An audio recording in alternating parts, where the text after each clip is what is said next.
BJP ಜೊತೆ ಸಮನ್ವಯತೆಯಿಂದ ಕೆಲಸ ಮಾಡೋಣ. ಎಲ್ಲ 28 ಕ್ಷೇತ್ರಗಳಲ್ಲೂ NDA ಅಭ್ಯರ್ಥಿ ಗೆಲ್ಲಿಸೋಣ. ಮೋದಿಯನ್ನ 3ನೇ ಬಾರಿಗೆ ಪ್ರಧಾನಿ ಮಾಡೋಣ. ಹಾಯ್ ಹಲೋ ನಮಸ್ಕಾರ ವೀಕ್ಷಕರೇ, ಕರ್ನಾಟಕ ಟಿವಿಗೆ ಸ್ವಾಗತ. ನಾನು ಯೋಗೇಶ್ ಈಶ್ವರ್. ಇವೆಷ್ಟು ಡೈಲಾಗ್ಗಳನ್ನ ಹೇಳಿರೋದು ಮಾಜಿ ಮುಖ್ಯಮಂತ್ರಿ HD ಕುಮಾರಸ್ವಾಮಿ ಅವರು ಬೆಂಗಳೂರಲ್ಲಿ ನಡೆದಂತಹ JDS ನಾಯಕರುಗಳ ಸಭೆಯಲ್ಲಿ ಲೋಕಸಭಾ ಚುನಾವಣೆಗೆ ಕುಮಾರಸ್ವಾಮಿ ಅವರು ರಣಕಹಳೆಯನ್ನ ಮೊಳಗಿಸಿದ್ದಾರೆ, ಪಾಂಚಜನ್ಯವನ್ನ ಮೊಳಗಿಸಿದ್ದಾರೆ. ಎಲ್ಲ 28 ಕ್ಷೇತ್ರಗಳಲ್ಲಿ ಕೂಡ ನಾವು ಬಿಜೆಪಿ ಅಭ್ಯರ್ಥಿಯನ್ನ ಅಥವಾ JDS ಅಭ್ಯರ್ಥಿಯನ್ನ ಗೆಲ್ಲಿಸುವ ಜವಾಬ್ದಾರಿ ನಮ್ದು. ಮಾತ್ರ ನಾವು ನೋಡ್ಕೊಳ್ಳೋದಲ್ಲ, ಬಿಜೆಪಿ ಅಭ್ಯರ್ಥಿಯನ್ನ ಕೂಡ ಗೆಲ್ಲಿಸೋ ಜವಾಬ್ದಾರಿ ನಮ್ಮ. After exams, everybody asks us only one question. How much did you score? What is your percentage? They ask us 100 such questions. I always give only one answer. CBC exam scanner books. ಇದೆ ಅಂತ. ಯಾಕಂದ್ರೆ ಉತ್ತರ ಕರ್ನಾಟಕ ಭಾಗಕ್ಕೆ ಹೋದ್ರೆ JDSಗೆ ಲಕ್ಷಗಟ್ಟಲೆ ಓಟ್ಗಳವೆ. ಅದು result ಆಗಿ convert ಆಗ್ಲಿಲ್ಲ ಅಷ್ಟೇ ವಿಧಾನಸಭಾ ಚುನಾವಣೆಯಲ್ಲಿ. ಏನು ಕಳೆದ ಲೋಕಸಭಾ ಚುನಾವಣೆ ನೋಡಿದ್ರು ಕೂಡ ಒಂದಷ್ಟು ಕ್ಷೇತ್ರದಲ್ಲಿ JDSಗೆ ಓಟ್ ಚೆನ್ನಾಗೇ ಐತೆ. ಹೀಗಾಗಿ ಆ ಸಂಪೂರ್ಣ ಓಟ್ಗಳನ್ನ ಬಿಜೆಪಿಗೆ ಹಾಕಿಸ್ಬೇಕು. ಆದ್ರೆ ಮುಸ್ಲಿಮ್ಸ್ ಓಟ್ ಎಲ್ಗೋಯ್ತವೆ ಅನ್ನೋದಕ್ಕೆ ಪ್ರಶ್ನೆ.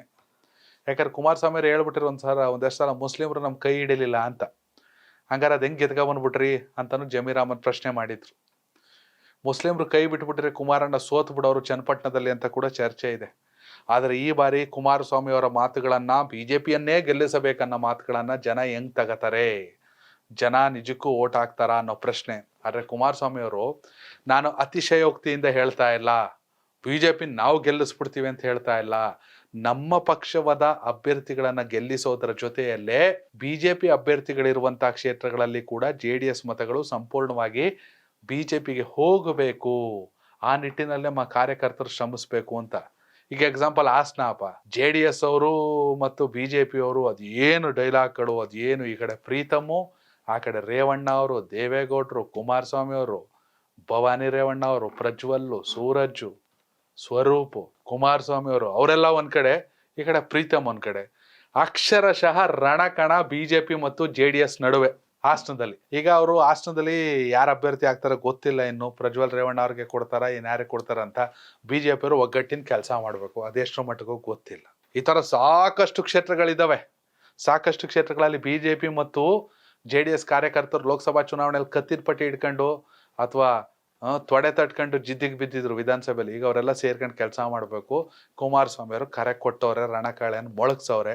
ಈ ಬಾರಿ ಲೋಕಸಭಾ ಚುನಾವಣೆಯಲ್ಲಿ ಎಲ್ಲೆಡೆ ಬಿಜೆಪಿ ಬೆಂಬಲಿಸಿ ಅಂತ ಕಾರ್ಯಕರ್ತರು ಕರೆಯನ್ನ ಕೊಟ್ಟವ್ರೆ. ರಾಜ್ಯದ ಎಲ್ಲಾ ಲೋಕಸಭಾ ಕ್ಷೇತ್ರಗಳ ನಾಯಕರ ಅಭಿಪ್ರಾಯಗಳನ್ನ ಆಲಿಸಿದಂತಹ ಕುಮಾರಸ್ವಾಮಿ ಅವರು, ಆಮೇಲೆ ಇನ್ನೊಂದು ಕ್ಷೇತ್ರ ಹಂಚಿಕೆನೇ ಆಗಿಲ್ಲ.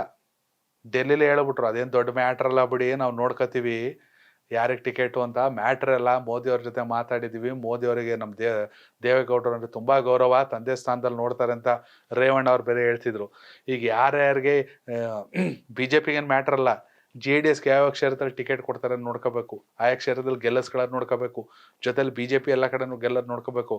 ವಿಜಯೇಂದ್ರ ಅವರು ಹೇಳೋರೆ, ಎಲ್ಲ ನೋಡ್ಕೊಂಡು 28ಕ್ಕೆ 28 NDA ಹೊಡ್ಕೊ ಬರ್ತೀವಿ ಅಂತ.